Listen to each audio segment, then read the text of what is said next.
उसकी सकल योग्यता पात्रता चिरस्थायी समाधान के लिए है, कि वह अपना एक स्थायी समाधान कर ले। उसके वर्तमान की प्रसन्नता, आनंद, उमंग, स्फूर्ति, विवेक, संयम, धैर्य, सहनशीलता को कोई बाधित न कर दे, और फिर कोई एक विवेक के आश्रय में वह आनंद का आकांक्षी बन जाता है। इसलिए फिर विवेक के बाद आनंद आकांक्षी बन जाता है, जो अलौकिक है, अतीन्द्रिय है। ऐसे आनंद का वह अधिकारी बनना चाहता है, जो त्रिकाला बाधित हो, किसी काल में बाधित न हो। वह ऐसी संपन्नता, रूप, सौंदर्य, माधुर्य, विभूति, वैभव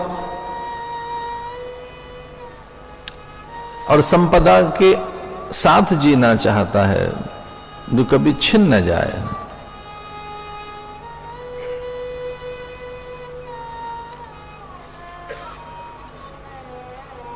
इसलिए विवेक, विचार, साधन, आध्यात्मिक अभ्यास के बाद एक आनंद की अभिप्सा उसमें रहती है, समृद्धि की भी, कि वह समृद्ध बन जाए।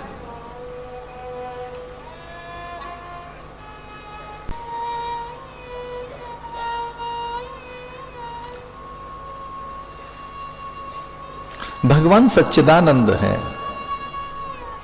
एक उनका नाम सच्चिदानंद अथवा ब्रह्मानंद अथवा निजानंद, नित्यानंद।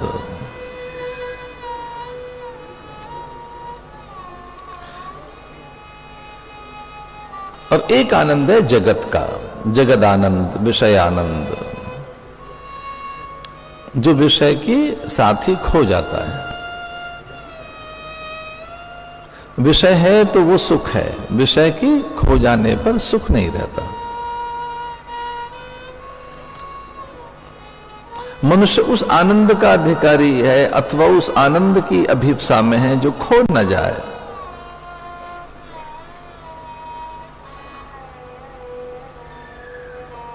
एक लंबी उपासना के बाद, दीर्घकालिक उपासना के बाद, एक निश्चल उपासना के बाद आनंद की अनुभूति हुई ब्रजवासियों को।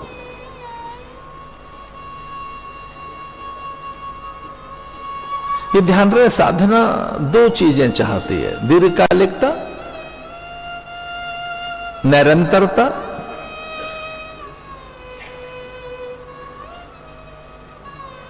एक ऐसी निरंतरता, एक ऐसा सातत्य, एक ऐसी अविच्छिन्नता जिसमें साधन ठहर न जाए।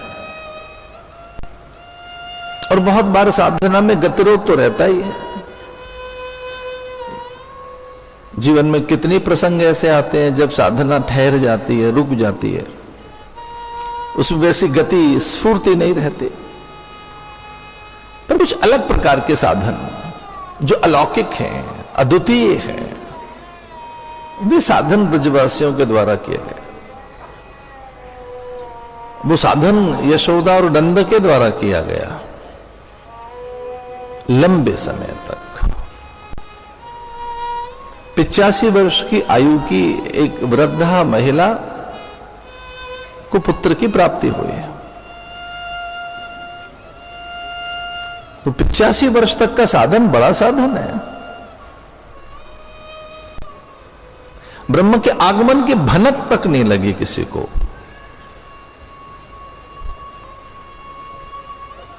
तो उसके यहां पहुंच गया वो जो यशदान करना जानती है।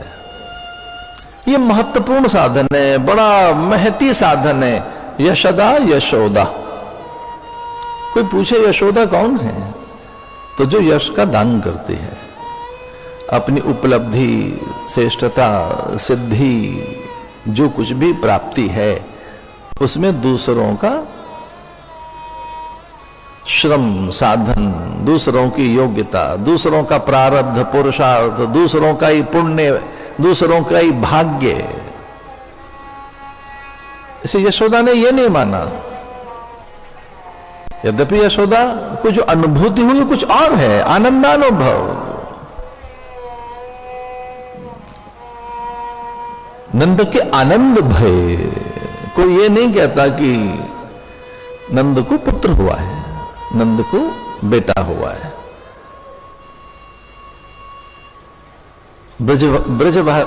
ब्रजवासी कहते हैं ब्रज भाषा में, नंद के छोरा भयो है, ये कोई नहीं कहता, अथवा पुत्र हुआ। नंद के आनंद भय, तो किसी किसी को देखकर आनंद की अनुभूति होती है, किसी को पाकर। कृष्ण का आगमन आनंदानुभव है। जो कृष्ण की प्राप्ति है वह आनंद की प्राप्ति है, और उसमें वो अपना श्रम साधन नहीं मानते। उसके आंगन में जो गोपांगनाओं का ढेर है, एक समूह है, न केवल गोपांगनाओं का, ब्राह्मणों का, साधु संतों का, आचार्य ऋषि मुनियों का, गिरिकंदराओं से निकले हुए सिद्ध साधकों का, गिरि गह्वरों में बैठे हुए, वे सब निकल पड़े ऋषि मुनि, कि एक अलौकिक अनुभव हमें वहीं मिलेगा। इसलिए वो ऐसा मानती नहीं है कि ये मेरा है, मेरा श्रम है। यशोदा यशोदा, ये विनम्र साधना है, ये महती साधन है, एक ऐसा साधन जो पता नहीं लगा किसी को। इतनी गोपनीयता है कि इंद्र, वरुण, कुबेर, सनकादिक और नारद आदि को भी ज्ञात नहीं है कि वो कहां गई चेतना। कंस के हाथ तो कन्या लगी, वो वसुदेव ले गए थे कन्या को, और वो ये कहकर अंबर में उछल गई, आकाश में अंतर ध्यान हो गई कि वो अयोनिज है, शाश्वत है, वो तो सत्पुरुष है, नित्य विद्यमान है, महाकाल है, अकाल पुरुष है।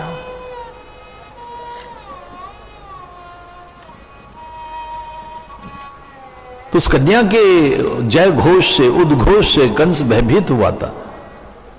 मनुष्यों की तो बात छोड़ो, चतुरानन ब्रह्मा भी ये पता नहीं लगा सके कि कृष्ण पहुंचा कहां, विष्णु कहां पहुंचे। वो वहां तक की तो जानकारी रखते हैं कि देवकी ने उन्हें पैदा किया है। वसुदेव सुतम देवम कंस चाणूर मर्दनम देवकी परमानंदम। इतनी जानकारी है कि कंस के दुशासन के लिए अथवा भ्रष्ट शासन को शांत करने के लिए विष्णु का आगमन है, पर है कहां?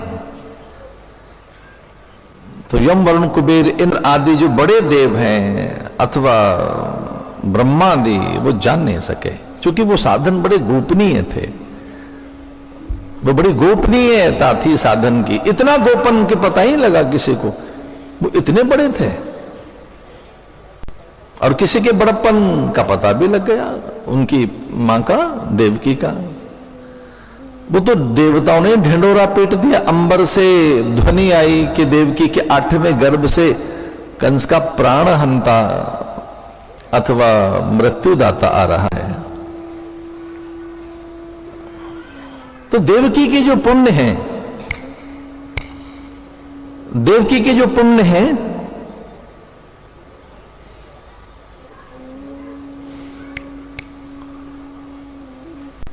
वे उजागर हैं।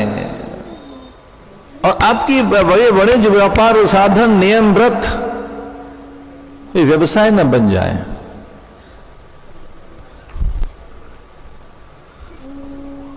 ये आडंबर न बन जाए, दिखावा न बन जाए, प्रदर्शन न बन जाए। आपकी उपासना, आपकी प्रार्थनाएं, आपके व्रत, नियम, प्रदर्शन न हो जाए वो कहीं, वो इतनी गोपनीय हो, वो आपका स्वभाव, चर्या, सपरिया, प्रकृति, मति, जीवन शैली होना चाहिए। ये संध्या केवल भोर और सायं तक नहीं है, आपका पूरा दिन संध्या जैसा बीते। साधना केवल 3 काल के लिए नहीं है, पूरा दिवस आपका साधना में बीते, और न केवल दिवस, पूरा सप्ताह, मास, वर्ष और पूरा जीवन यज्ञ में बीते। आपके स्वभाव में साधन उतर आए, आपकी प्रकृति में वैसी विनम्रता, वैसा एक निर्दोष मन, वैसी एक अकामता, आपके इंद्रियों में पवित्र, सहसा उदारता, एक निश्चलता, सरलता। कठिनाई क्या है सरल बनने में? हम सरल क्यों नहीं हो सकते? क्या कठिनाई है सरल बनने में? उसमें अधिक व्यय लगना ही नहीं है। हम निश्चल क्यों नहीं हो सकते? हम सत्यनिष्ठ क्यों नहीं हो सकते? कि कभी हमें यह पता नहीं लगेगा कि हमारे पास कुछ अभिमान है, हठ है, जिद है। कभी हमें कभी पता नहीं लगेगा कि हमारी वाणी में रुक्षता है। हम जीवन के बहुत बड़े पक्ष को अंधेरे में रखकर जी रहे हैं, वास्तविकताओं से आंख मीच कर जी रहे हैं। तो एक माह है कृष्ण की, उसके पुण्यों का, साधन, नियम, व्रतों का ढिंढोरा पिट गया। देव मौन भंग करने लगे। उन्हें ऐसा तो नहीं करना चाहिए था। सृष्टि के, प्रकृति के रहस्य उजागर नहीं करना चाहिए। प्रकृति में क्या होने वाला है, ऐसे भविष्य को देव कभी उजागर करते नहीं, पर उनसे नहीं रहा गया। वे अदिति के अथवा देवकी के अथवा सुतपा के, वो इतने जन्म थे देवकी के, उसके तप से इतने प्रभावित हुए देवता, कितनी तपस्विनी है देवकी। इसे वे अधिकार प्राप्त है कि ये संकल्प से ईश्वर की जननी बन सकती है। ये जब चाहे तब ईश्वर को अपनी कोख में आने के लिए बाध्य कर सकती है, बाध्य कर सकती है। इसके पुण्य, साधन, नियम, व्रत इतने हैं। उसी के कारण तो इंद्राणी, सची, ब्रह्माणी, रुद्राणी, रमा आदि उसे प्रणाम करने चली गई। रोक नहीं सके ब्रह्मा, एक गर्भणी स्त्री की प्रदक्षिणा करने लगे। किस ऐसा अभी कृष्ण का पता नहीं, ये विष्णु का कुछ पता नहीं, अवतार का भेद इस बार कुछ ज्ञात नहीं है, इतना रहस्यमय अवतार है। तो इससे पहले कि वो प्रकट होकर गुप्त हो जाए या कहीं रहस्यों में छिप जाए, तो चलो इसके गर्भ को ही प्रणाम कर लेते हैं। तो कोई एक गर्भवती स्त्री इस ढंग से तप करे कि ब्रह्मा को, सृष्टि कर्ता को, कर्तार को प्रणाम करने उतर कर आना पड़े धरती पर। कारागृह में पहुंचे, प्रणाम कर रहे हैं, प्रदक्षिणा कर रहे हैं, अपने को धन्य अनुभव कर रहे हैं कि देखो मैं कृष्ण की जननी को प्रणाम करने का एक सौभाग्य प्राप्त कर सका। तो एक के पुण्य इतने हैं, एक स्त्री के, कि वो संकल्प करे तो प्रश्न गर्भ को पैदा करे। एक बार सभी ऋषियों को बहुत भ्रम हो गया, संशय हो गया। और ऐसा होता है, किसे नहीं होता भ्रम और संशय? किसे अज्ञान नहीं छूता? ब्रह्मा को छुआ है अज्ञान ने, इंद्र को छुआ है अज्ञान ने, गरुड़ को भी। कौन कहता है कि मुझे अज्ञान नहीं है, मुझ में भ्रम भय नहीं है, संशय नहीं होता? तो इन सबके अज्ञान की निवृत्ति के लिए सबने कहा कि कुछ ऐसा पुरुष पैदा करो हमारे अज्ञान का भंजन करे। तब सुतपा ने ऐसा तप किया, देवकी ने पूर्व काल में, कि सभी ऋषियों के समाधान के लिए नारायण को ही पैदा कर लिया। पूर्व काल में अदिति ने वामन पैदा कर दिया कि जाओ पूरी धरा को माप लो। तो जो वामन है वो देवकी नहीं तो जना है पूर्व काल में। तो ऐसा अभ्यास है कि जब पुत्र पैदा करेगी तो परमात्मा ही या बड़ा ज्ञानी पैदा होगा, सामान्य पुत्र पैदा नहीं होगा। और कृष्ण की भी वही मां बनी है, लेकिन कहीं किंचित अभिमान है, थोड़ा सा। यशोदा भारी पड़ती है उस पर, उसमें अभिमान नहीं है, साधन का, नियम का, दान का। ये जो दान का अभिमान है, जो सेवा का अभिमान है, ये बहुत वैसा अभिमान है जो किसी साधन से कैसे मिटे। सामान्य जो अहंकार है वो तो दिखता ही है, रूप का, विद्या का, अट्टालिकाओं का, आंगन का, वाहन का, भूमि का, महंगे आभूषणों का, उच्च पद का, प्रतिष्ठा का, दिग दिगंत की आपकी अक्षों कीर्ति का, आपके सौंदर्य का। बहुत सी चीजें ऐसी हैं जो दूसरों के पास नहीं है और आपके पास है, तो उनसे आपको अभिमान तो हो ही सकता कि देखो मेरा रूप, सौंदर्य, मेरी विभूति, विद्या, वाहन, आभूषण, भूमि विस्तार, पदार्थ प्रचुरता, लंबी कतार अनुचरों की, सेवकों की, किससे अभिमान नहीं होता। पर ये कुछ ऐसे अभिमान हैं जो मिटाए जा सकते हैं। पर श्रेष्ठता का दंभ हो, आपको श्रेष्ठता का अभिमान हो, साधन नियम व्रत का अभिमान हो, आपको त्याग का ही अभिमान हो, तो उस अभिमान को कौन मिटाए।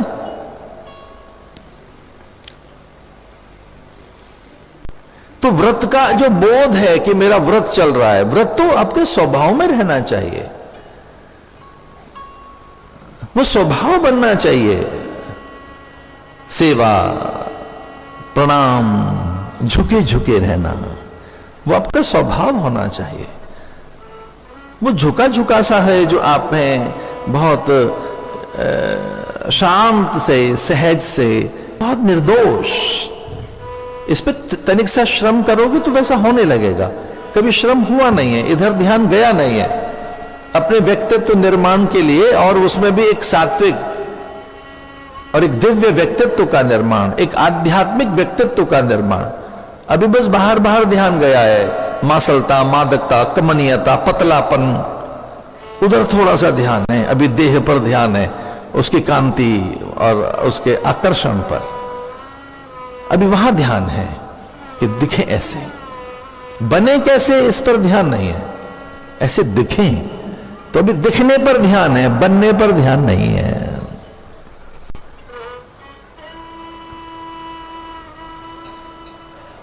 तो बहुत ध्यान इस पर है कि मेरा जो व्यक्तित्व है बहिरंग ऐसा हो। ये जो जड़ व्यक्तित्व है, कपोल, भासिका, हनु, चिबुक, नासिका, नेत्र, वक्षस्थल, भुजाएं, नख, केश, विन्यास, आभूषण, इस पर ध्यान। एक दूसरा व्यक्तित्व है जिसे कहेंगे सूक्ष्म अथवा भावुक व्यक्तित्व, जिसमें आप अपने इमोशंस को कंट्रोल कर सकें। इमोशंस, कभी यह भी ध्यान न रहे कि हमारी इमोशंस बहुत ज्यादा वो हमें क्वाइट कर रही हैं, या बहुत ही हमें ब्ला ब्ला ब्ला ब्ला की ओर लेके जा रही हैं। आई एम गोइंग फॉर ब्ला ब्ला ब्ला, इतना बोलना मेरा, या तो बहुत क्वाइट हो गए, चुप हो गए आप। इमोशंस, उसे कहेंगे सूक्ष्म व्यक्तित्व। तो साधक वो है जो अपने विचार, भाव, प्रतिक्रियाएं, चेष्टाएं, संकल्प, स्मृतियां और कल्पनाओं के प्रति सजग है। अरे कितनी कल्पनाएं करनी है, भविष्य को लेकर कितनी कल्पनाएं। मैं निरंतर कल्पनाएं ही करता रहूं, या फिर मैं केवल स्मृतियों के सागर में डुबकी लगाता रहूं। स्मृतियां तो पीछे, बहुत पीछे ले जाएंगी, अब तो है नहीं, रीत गई, बीत गई, भूतकाल है, हाथ तो आएगा नहीं। तो जो सूक्ष्म व्यक्तित्व में भी कई लोगों को पता ही नहीं है कि कितनी स्मृतियों के साथ रहें, कल्पनाएं कितनी करें। वर्तमान में रहना है हमें, तो हम अपने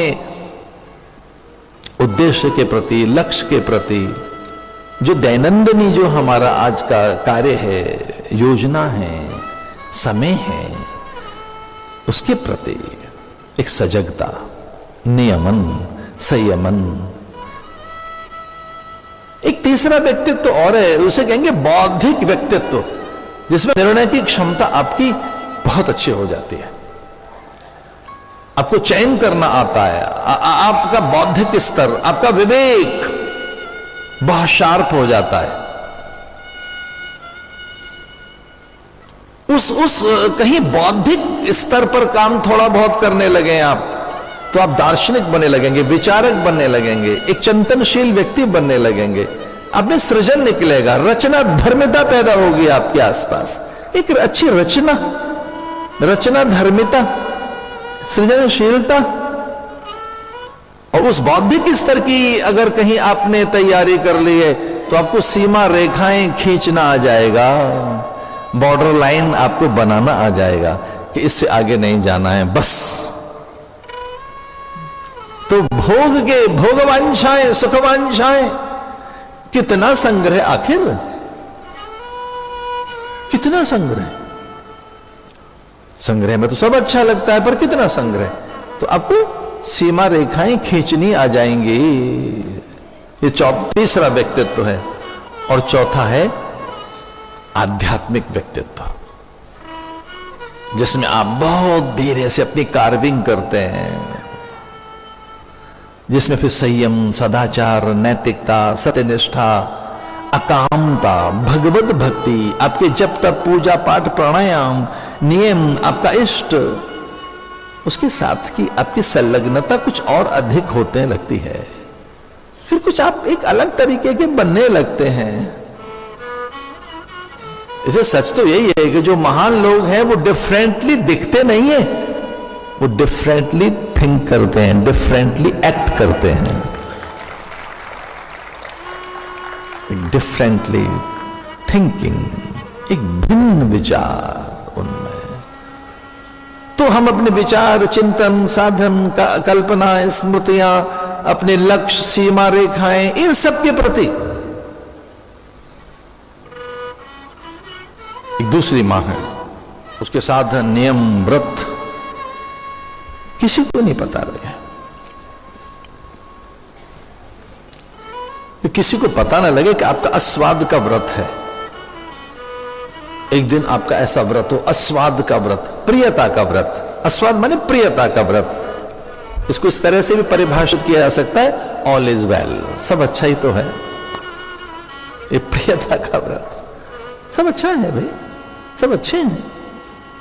प्रियता का व्रत, अस्वाद, अक्रोध, अवैर, अनिंदा, समता का व्रत, सेवा का व्रत।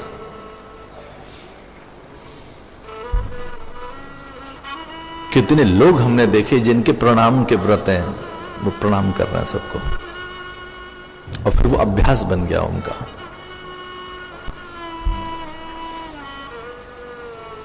कुछ ऐसा ही व्रत है यशोदा का, यशोदा संभो मनासि जानताम देवा भागम यथा पूर्वे संजाना न उपासते, संजाना न उपासते सज्जना नाम सुहृदय सर्वदेही नाम अजात शत्रुवा।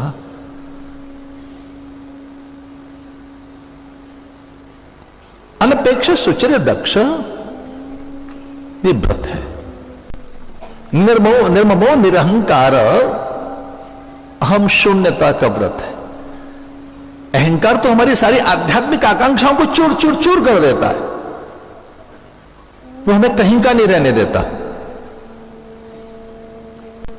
ईगोलेस, ये व्रत तो बनाकर देखो एक। अहंकार, निर्ममो निरहंकार, अध्यात्म नित्या विनिवृत्त काम, कितनी बड़ी बात है। निर्माण मोहा जित संग दोष, जिनके संग हम रह रहे हैं उनका संग दोष, जिनके हम संग रह रहे हैं उनसे हमारी प्रकृति बनती है, उनसे कुछ सीख रहे हैं, एक संग का रंग है। भाई ये जो व्यसनी बन गए, तो ये पहले किसने सिखाया आपको? आपके हाथ में तंबाकू पहले किसने रख दिया? अब व्यसनी भी बने हैं तो। और आप शब्द भी कभी कभी बोलते हो, आप दुर्वचन अपवचन भी जो बोलते हैं, तो किससे सीखा है? तो किसी से सीखा ही तो होगा। संग जित संग दोष, एक साधन ऐसा है जिसमें संग का दोष जीतना है। जित संग दोष विनिवृत्त काम, the completely retirement from worldly joys pleasures. उसमें पड़े रहे, उसी में पड़े रहे, एक ही चीज चूते चखते रहे, सूंघते रहे, बस उसी में लगे रहे। कब थकेंगे? मतलब उनका कब अंत होगा? विषयों का, उनके सुख का। एक और कठिनाई है, हमने विषयों का संग इतना कर लिया कि अब सत्य को भी संवेदांगों से परखना चाहते हैं। हमारी एक और कठिनाई हो गई कि जो सच है उसको भी संवेदांगों के द्वारा देखना चाहते हैं, छूना चखना चाहते हैं। और भारतीय दर्शन यह कहता है कि सत्य संवेदांगों के द्वारा नहीं समझा जा सकता। संवेदांगों का अर्थ है कान के द्वारा, नासिका के द्वारा, आंखों के द्वारा। सच को छुआ नहीं जा सकता, देखा नहीं जा सकता और उसे चखा नहीं जा सकता। वो कुछ और है सच, कुछ और चीज है सत्य।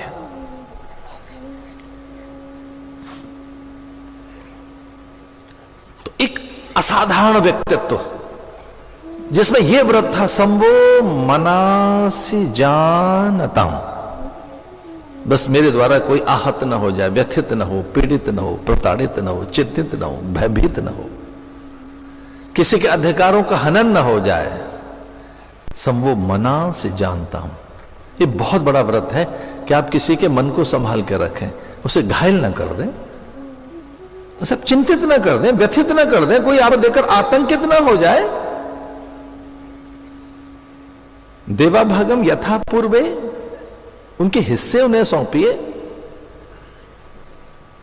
किसी के हिस्से में समय आया है, किसी के में संवेदनाएं आई हैं, किसी के हिस्से में सहानुभूति आई है, किसी के हिस्से में आपका सहयोग आया है। कभी कभी माता पिता के हिस्से में आपका समय भी आया है। बूढ़े माता पिता के साथ थोड़ा समय बिताइए, समय दो उन्हें, संवेदनाएं दो, रोगी के लिए, अतिथि अभ्यागत के लिए। समाज के हिस्से में आपका गांभीर्य और एक अनुशासित जीवन आया है। आप जैसा बनेंगे वैसा समाज होगा। कुछ 2-3 लोग ही तो एक परिवार की, कुछ 2-4 ही लोग तो एक समाज की रचना कर देते हैं। कुछ 2-4 लोग एक सभ्य समाज का निर्माण कर देते हैं। इसे यशोदा का व्रत है कि मेरे द्वारा कोई आहत न हो, व्यथित न हो।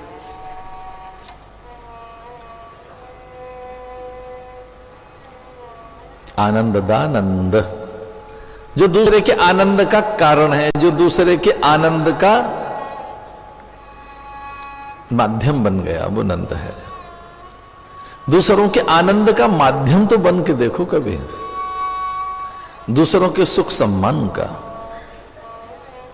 लोग आपका नाम भूल जाएं और कहें ये चलता फिरता सहायता केंद्र है, ये चलता फिरता आनंद का स्रोत है। ये आदमी थोड़ा ही है, ये तो हेल्प सेंटर है, कॉल सेंटर है, इसे कभी कॉल कर लो। ये आदमी नहीं है। परमार्थ में व्यक्ति नहीं रह जाता, ये ध्यान रहे। परमार्थ का मंत्र ये है कि आप व्यक्ति नहीं रह जाते, आप संस्था हो जाते हैं, आप संगठन बन जाते हैं, आप सिद्धांत बन जाते हैं, आप धर्म बन जाते हैं, आप नीतियां बन जाते हैं, आप आदर्श बन जाते हैं। फिर जब आप इस तरह से बन जाते हैं तब आप रोल मॉडल बन जाते हैं, लोग आपको फॉलो करने लगते हैं। और बापू की बात क्या लिखता है दिनकर, चल पड़े जिधर दो डगमग में, चल पड़े उधर पग को टिपक, चल पड़े जिधर दो डगमग में। महात्मा गांधी के लिए लिखते हैं, चल पड़े उधर पग को टिपक, करोड़ों लोग उस तरफ चल पड़े। तो यहां यशोदा और देवकी का तुलनात्मक अध्ययन किया जा रहा है। वो छू नहीं सकी, कपोल स्पर्श नहीं कर सकी, हौले से उसकी हथेली पर चुंबन नहीं जड़ सकी अपने बालक पर। सारी की सारी उसने अपनी भावनाओं को, अपने वात्सल्य को, अपने दुलार को, अपने स्नेहन प्रणयन को, अपने पुत्र के प्रति जो उसमें अत्यंत मोह और आसक्ति, उसके 6 बेटे मर गए थे और ये पैदा हुआ है, ये जीवित है, ये आंखें खोल रहा है, तो मन हुआ कि इसके हथेली पर ओठ रख दो, माथा चूम लो, अंक में भर दो।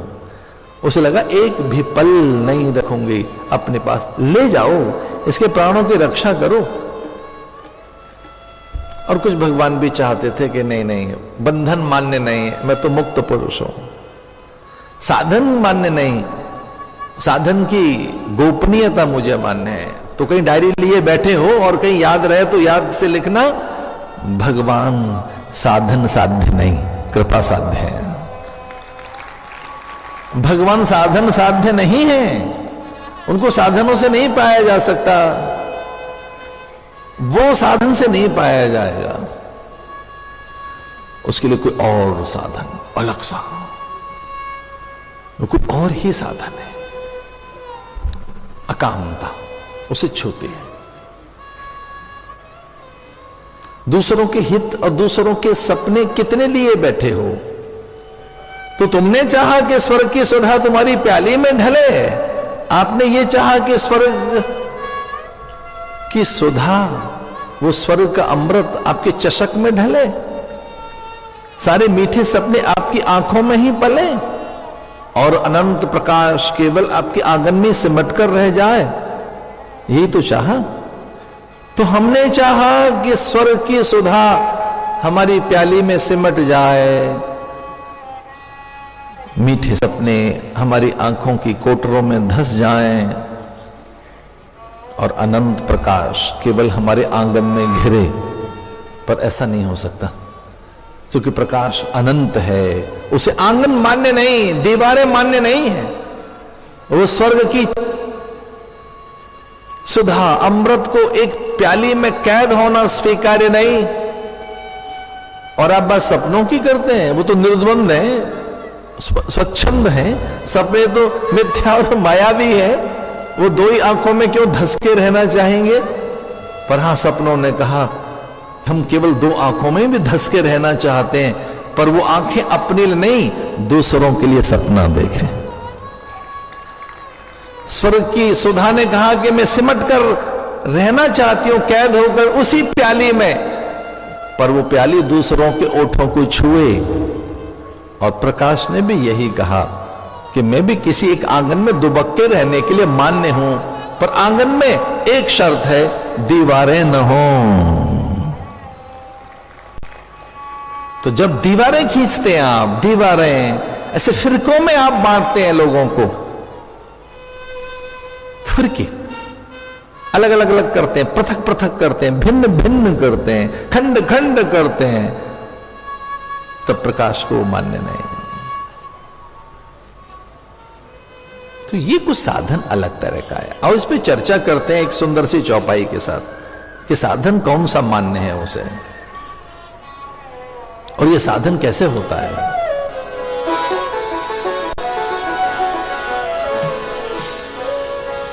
यह गुण साधन ते नहीं होए, यह गुण साधन से नहीं होए, यह गुण साधन ते नहीं होए, यह गुण साधन से नहीं होए, तुम्हारी कृपा कोई कोई, तुम्हारी कृपा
निसा निसा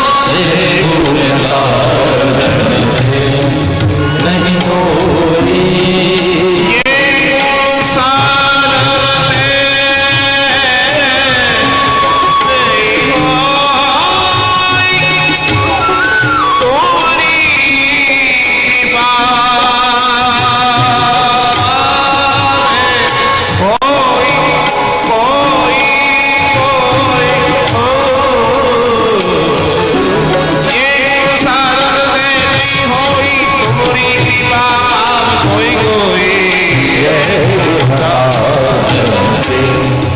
नहीं होई गुण साधन पे नहीं होई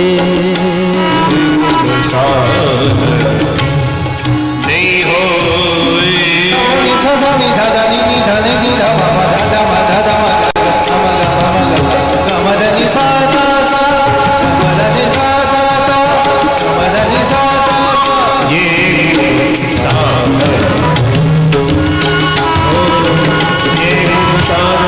नहीं होई तुम्हारी कृपा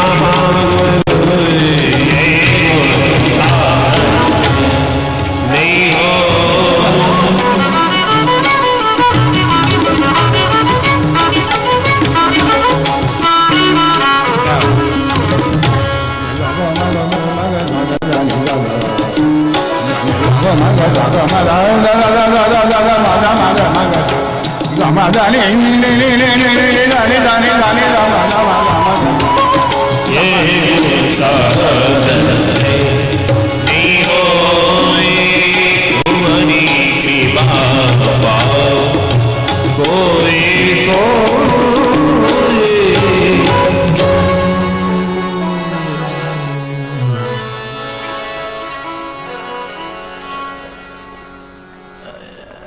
वैसे भी वो निकट थे नदियों के, झील जलाशयों के, सरित सरोवरों के, पुष्पों के, दूर्वांकुरों के।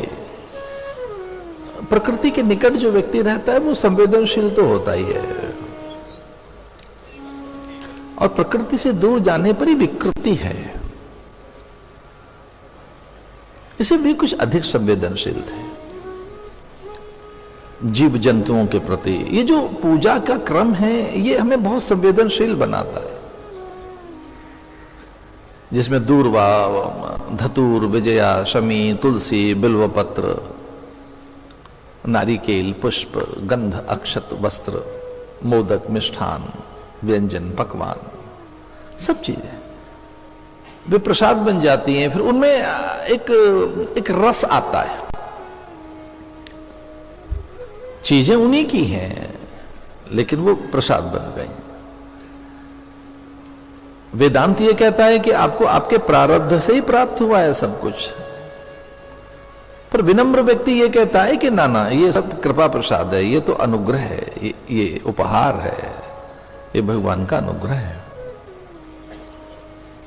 इसे जब भगवान का आगमन हुआ तो ये मान लिया ये अकारण कृपा है उनकी, हमारे नियम व्रत के कारण नहीं। लेकिन हाँ, वो गोपनीय साधन तो है। इससे बड़ा कोई साधन नहीं हो सकता कि आप दूसरे के हित की चिंता करें, उनके अधिकारों की चिंता करें, उनके सम्मान स्वाभिमान की चिंता करें, उनकी निजता स्वतंत्रता की चिंता करें। ये बड़ा साधन है, इससे बड़ा साधन नहीं हो सकता कोई। तो जैसे भगवान आए, सुखदेव मुनि कहते हैं ततोरभ्ये नंदस्य व्रजे सर्वस्मृद्धिवान्, ततो आरभ्य नंदस्य व्रज सर्वस्मृद्धिवान्। समृद्धि आ गई, सौंदर्य आ गया, स्वास्थ्य आ गया, वे सब पवित्र हो गए, उदारता भी आ गई, वे दान देने लगे, गौरस, माखन, मिश्री, मोटा लड्डू, लड़ुआ एक दूसरे को दे रहे हैं, अबीर गुलाल एक दूसरे का आदर कर रहे हैं। हम ये कैसे जाने कि साधना आपकी फलीभूत हुई? जब आप उदार बन जाएं, दूसरों का आदर करने लगे। इसे ब्रजवासी परस्पर एक दूसरे का आदर करने लगे, उच्चता का प्रसव हो गया, उच्चता उतरने लगे। उच्चता का प्रसव ही आनंद है, उत्सव है। तो उसे नंदोत्सव कहा गया है कि जैसे ही भगवान आए तो नंद क्या उत्सव होने लगा। और उत्सव में सरोकार है, एक दूसरे को देना है, अबीर गुलाल, नृत्य गीत और परस्पर एक दूसरे का सम्मान। तथा आरभ्य नंद से ब्रज सर्व समृद्धिवान, लक्ष्मी वहां आकर और आंगन में धूल धूसरित हो गई।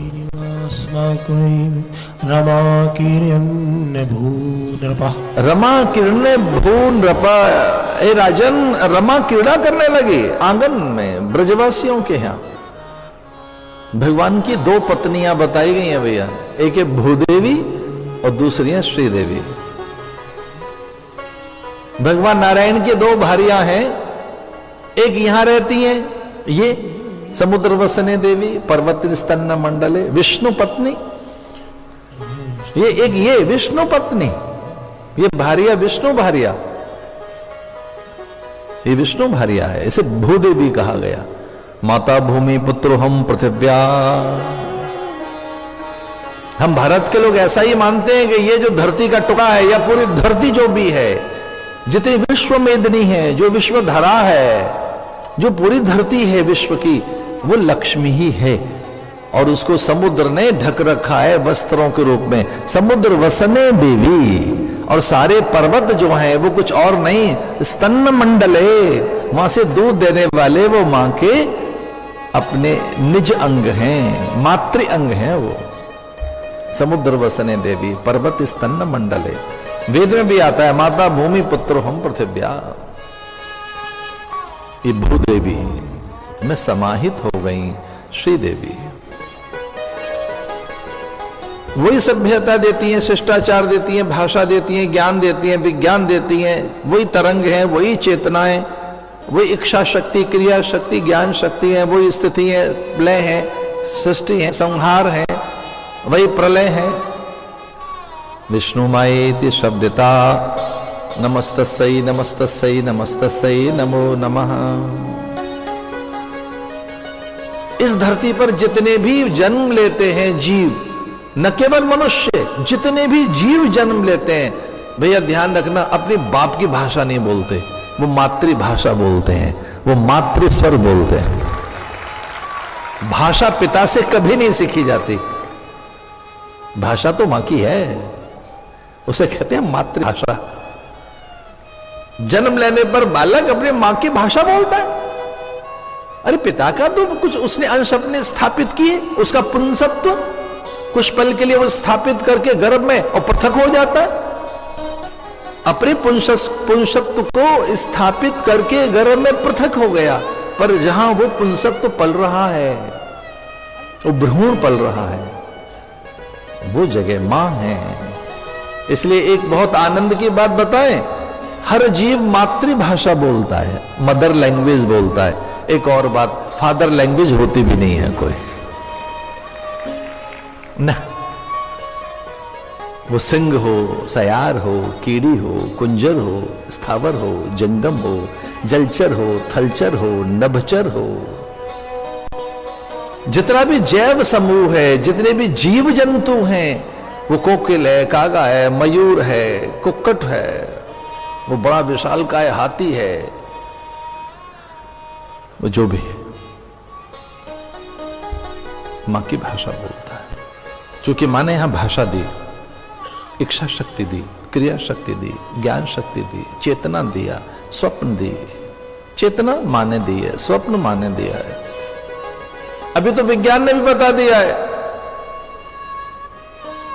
विज्ञान ने बता दिया कि जो पुरुष की कोशिका है, जो पुरुष की सेल है, जो मेल सेल है, वो इनकम्प्लीट है, स्टेम सेल। पर जिसकी स्टेम सेल कंप्लीट है, उसका नाम जानते हो क्या है? महिला की स्टेम सेल कंप्लीट है। स्टेम सेल, जो मेल स्टेम सेल है, इज इनकम्प्लीट। तो पूरी कौन है? फिर तो पूरी मां हुई ना। हाँ, ये अलग बात है कि उसको एक स्पर्म चाहिए। उसे पुंसत्व चाहिए तो क्रिएशन होगी। तो क्रिएशन के लिए, मैनिफेस्टेशन के लिए वो चाहिए, करांगोलेन गोतबन्ना नारायण दशाकृति। नारायण का थॉट चाहिए, एक विजन चाहिए, एक विजन, एक थॉट, एक सेल चाहिए, एक कोई कोशिका चाहिए, और फिर निर्माण। तो समृद्धि आ गई, और ये मन में आती है पहले। उनके भांड वैसे ही थे, पात्र वैसे ही थे, वस्त्र आभूषण वैसे ही थे। उनके घर आंगन कोई सोने के नहीं बन गए थे।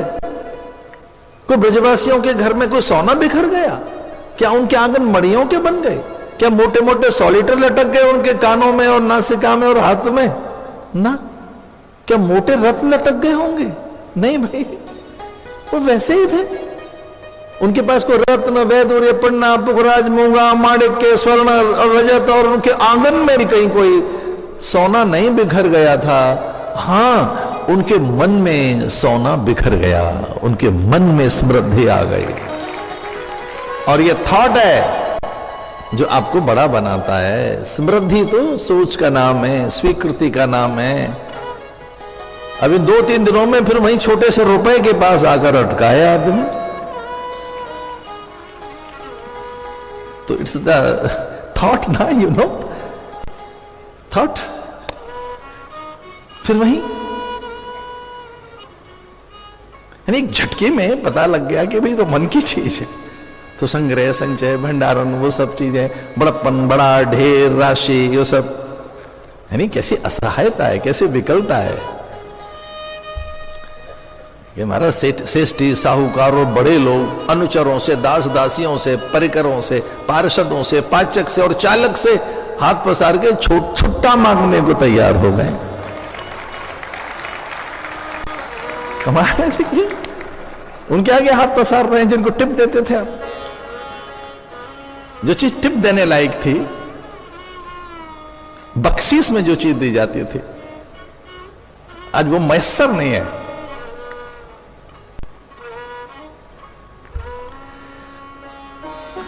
सच मानिए, भोजन में कभी कभी चटनी इस तरह से काम आती है जैसे मैंने ये कोई बात कह दी।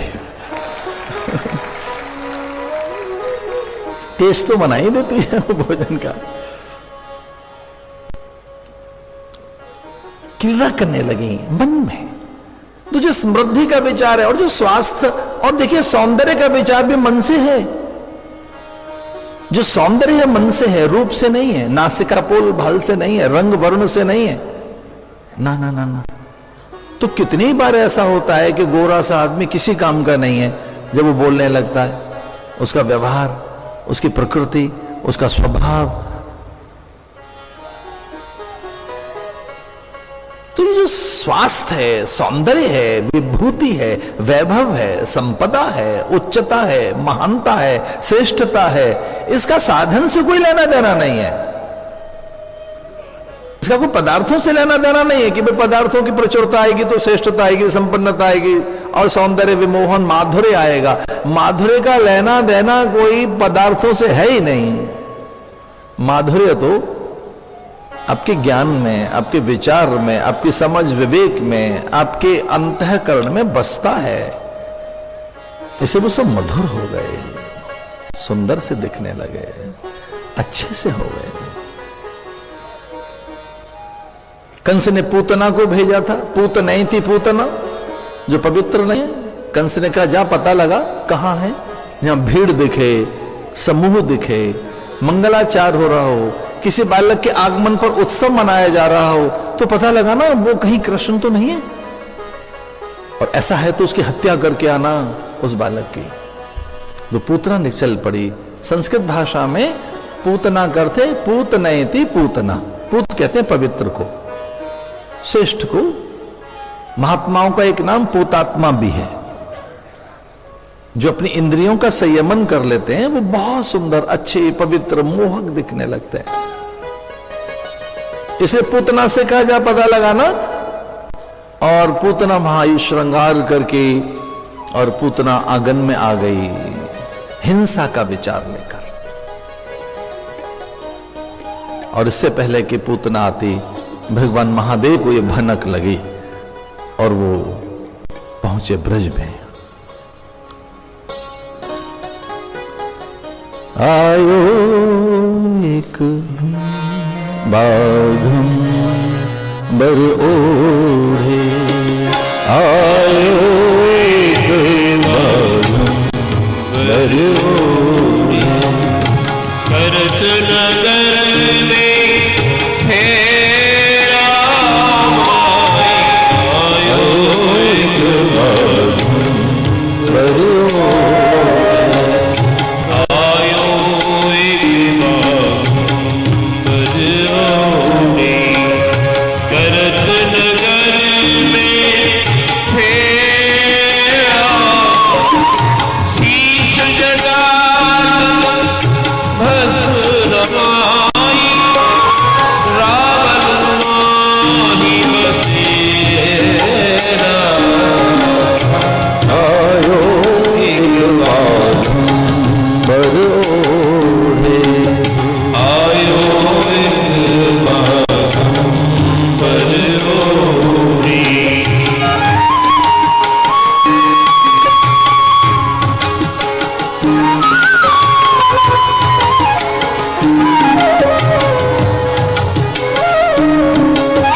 श्री ब्रजराज अजिर में ठाड़ो, श्री ब्रजराज अजिर में खायो, उमर दर से उल्हे रामाई, आयो एक बाघंबर ओढ़े, आयो एक बाघंबर ओढ़े।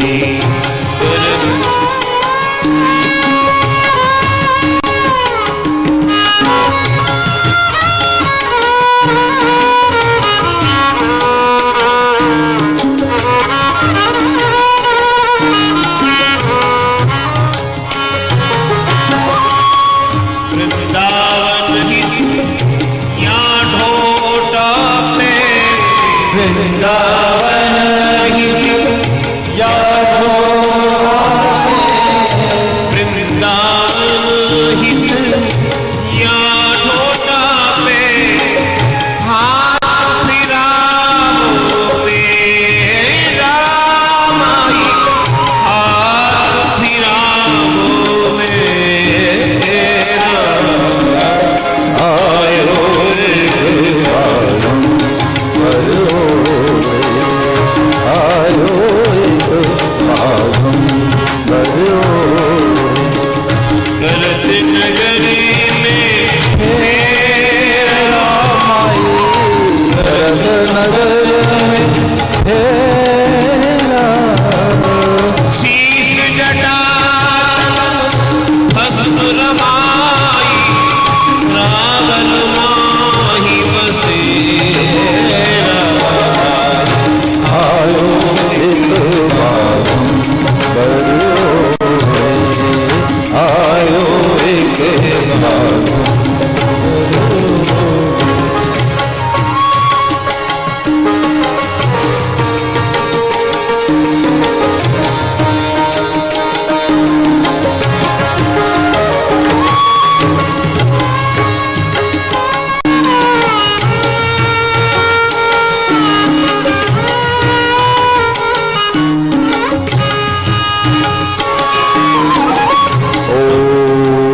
त्र्यंबकं यजामहे सुगंधि पुष्टिवर्धनम्, उर्वारुकमिलवन्दनम्, मृत्युर्मोक्षीमामृतम्। नमः शिवाय गुरवे सच्चिदानन्दमूर्तये, इस प्रपंचाय शांताय निरालंबाय तेजसे, विशुद्धज्ञानदेहाय त्रिवेदी दिव्यचक्षुषे, श्रेयप्राप्तिनिमित्ताय नमः सौमार्गधारिणे, आयो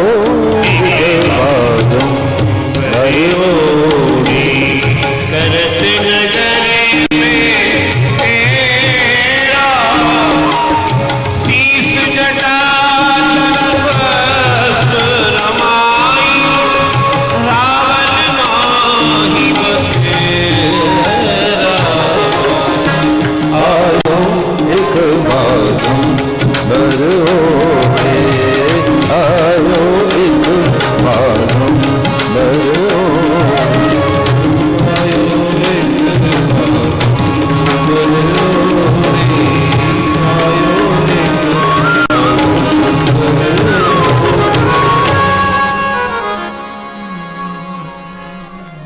सत्कर्म करते रहोगे तो भगवान अपने आप चले आएंगे।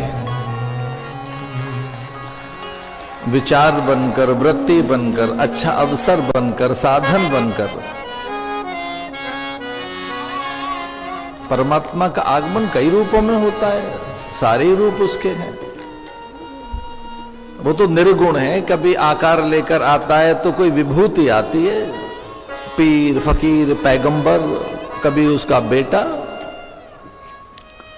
संत बनकर, विभूति बनकर, अवतार बनकर, कभी राम बनकर, कभी श्याम बनकर, कभी बुद्ध बनकर, महावीर स्वामी बनकर, कभी नानक बनकर। अनेक रूप रूपाय विष्णवे प्रभु विष्णवे। वो तो बहुत से रूपों में आता है, एक रूप तो है नहीं, अनेक रूप है।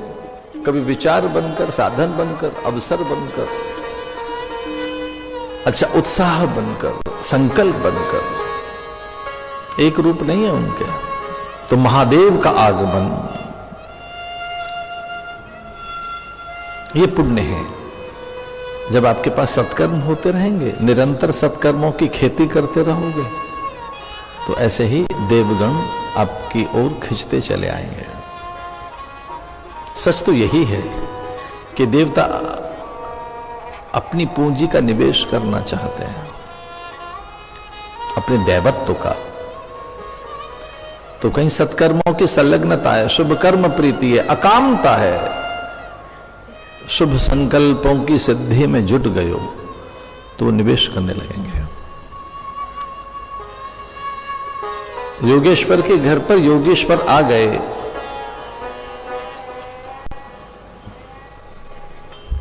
जो पूर्व है उसके द्वार पर अपूर्वता का आगमन। पूर्व कहते हैं पहले से पहले, सबसे पहले को। जो पहले से पहले, सबसे पहले, आरंभ के भी आरंभ में, प्रारंभ के भी प्रारंभ में, पूर्व के भी पूर्व में, पहले, उससे पहले, सबसे पहले।